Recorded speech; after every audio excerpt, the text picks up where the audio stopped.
Vamos a meditar un poco sobre la persona de Jesús y el título de nuestra charla es así: Jesús, ese desconocido. ¿Cómo es nuestro conocimiento de Jesús? Cuando aceptamos a Jesús, ¿qué fue lo que aceptamos? Cuando nos presentaron a Jesús, ¿cómo nos lo presentaron?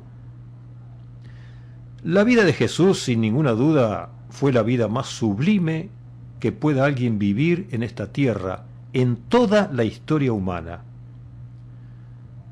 Juan lo describe de esta manera, el apóstol Juan. Lo describe como lleno de gracia y de verdad. El texto de Juan 1:14 dice exactamente así: y aquel verbo fue hecho carne y habitó entre nosotros, y vimos su gloria, gloria como del unigénito del Padre, lleno de gracia y de verdad. En una ocasión Jesús se presentó de esta manera. Dice: las zorras tienen guaridas y las aves del cielo tienen nidos, mas el Hijo del Hombre no tiene dónde recostar su cabeza. Esta definición, el Hijo del Hombre, muestra la naturaleza humana de Jesús, y al decir que no tiene dónde recostar su cabeza, muestra la condición de vida que él tuvo. Jesús es único Hijo de Dios, unigénito del Padre, y a su vez Hijo del Hombre. En estas dos partes tan opuestas hay una dimensión tremenda que va de lo más sublime hasta lo más bajo. Es el más sublime como Hijo de Dios y es el más bajo como Hijo del Hombre. La Biblia dice que siendo rico se hizo pobre. Así lo describe el apóstol Pablo en 2 Corintios 8:9. Dice así: ya conocéis la gracia de nuestro Señor Jesucristo, que por amor de vosotros se hizo pobre siendo rico, para que vosotros con su pobreza fuerais enriquecidos. Esto nos lleva a una pregunta, porque hay algo misterioso acá. ¿Qué virtud tiene esa pobreza de Jesús que nos hace ricos a nosotros?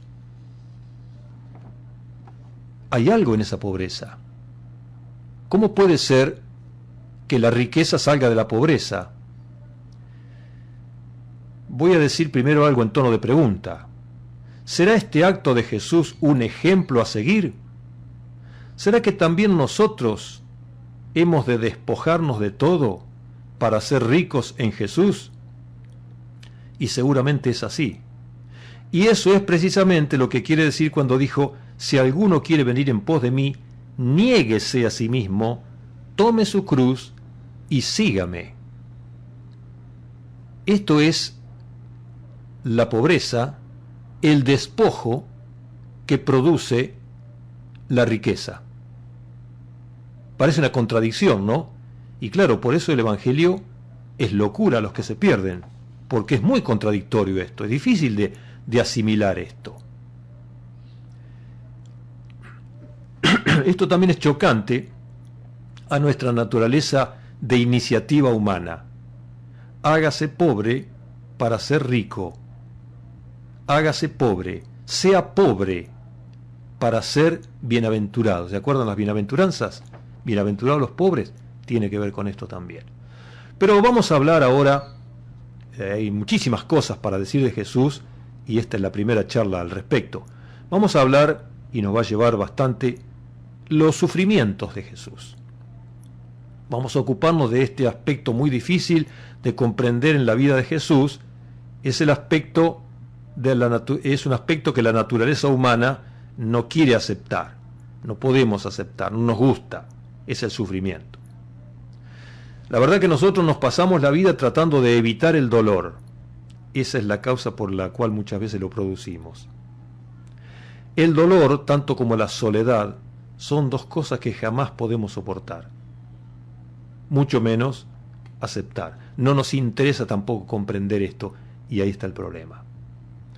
Pero Jesús se describe así por el profeta Isaías en una forma muy distinta a nuestras expectativas. Miren cómo lo describe. Antes de ver cómo lo describe Isaías, digamos que los hombres destacados de esta vida, las eminencias, las personas que han estudiado mucho, lo hemos visto en los médicos, por ejemplo, la sala de los médicos, el consultorio, y allí están un montón de diplomas y títulos y cosas que muestran lo que este hombre ha estudiado, cómo se ha capacitado. Todos esos certificados atestiguan su especialidad y sus conocimientos.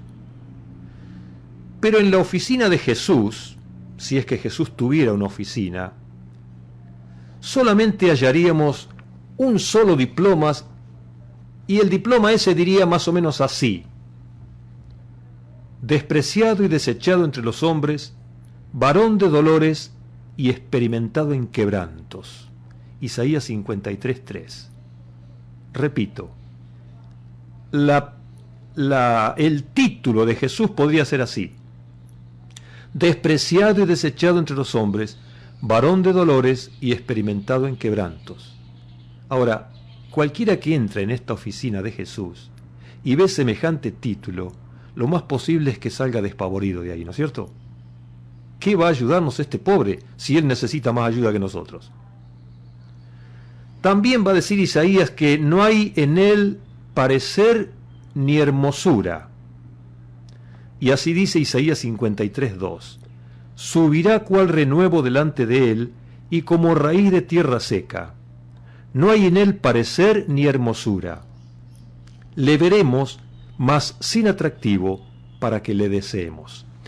Me gusta este versículo en la versión Dios habla hoy, porque lo explica muy bien, y dice así: el Señor quiso que su siervo creciera como planta tierna que hunde sus raíces en la tierra seca. No tenía belleza ni esplendor, su aspecto no tenía nada atrayente. Ahora, imaginemos cómo es una planta tierna que hunde sus raíces en la tierra seca. Es una planta que agoniza por falta de agua, agoniza por falta de lo suficiente.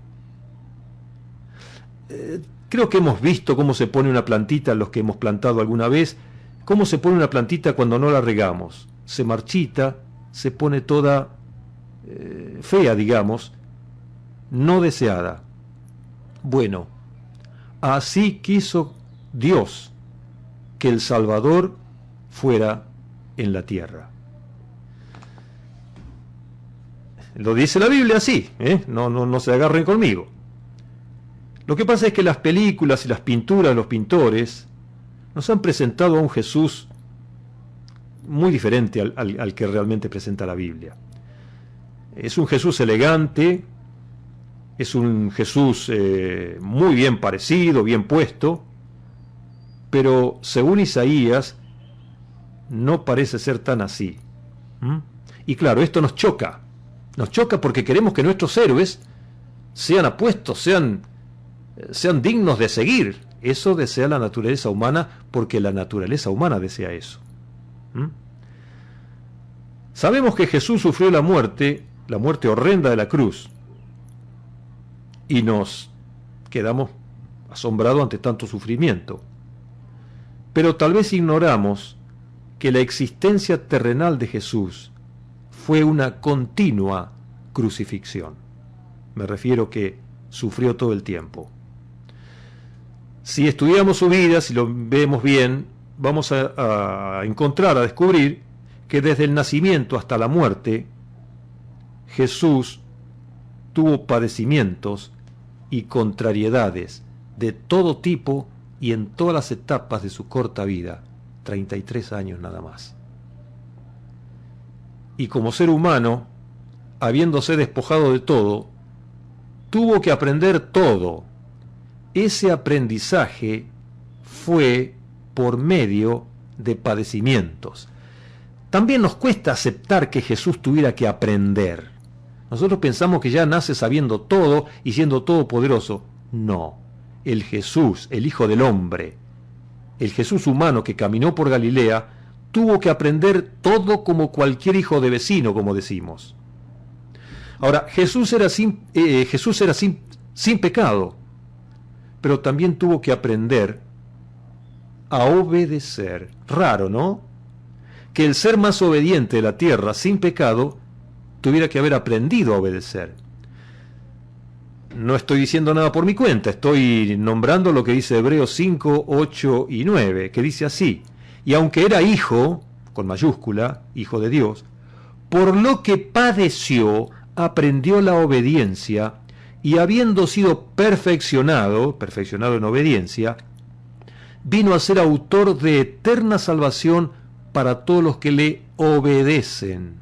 Fíjate, aprende obediencia por medio de los padecimientos para ser salvador de los que le obedecen. Y le vamos a tener que aprender a obedecer también. ¿Cómo? Por medio de padecimientos. Somos sus seguidores. Si hasta aquí necesitó Jesús aprender a obedecer, ¿qué nos queda a nosotros? Ahora, reflexionemos un poquito para ir terminando con las preguntas del principio. Si hemos aceptado a Jesús y decimos confiar en Él, entonces necesitamos un repaso mínimo sobre quién era Jesús. Es fundamental esto. ¿Cómo conocemos a Jesús? ¿Cómo nos presentaron a Jesús? ¿Qué semejanza tiene el Jesús que conocemos, que nos presentaron, que creemos conocer, con este Jesús que nos describe aquí la Biblia en estos pocos pasajes de la Biblia que hemos visto? Si el Jesús que nos presentaron es distinto a este Jesús de la Biblia, ¿cómo puede ser nuestro Salvador?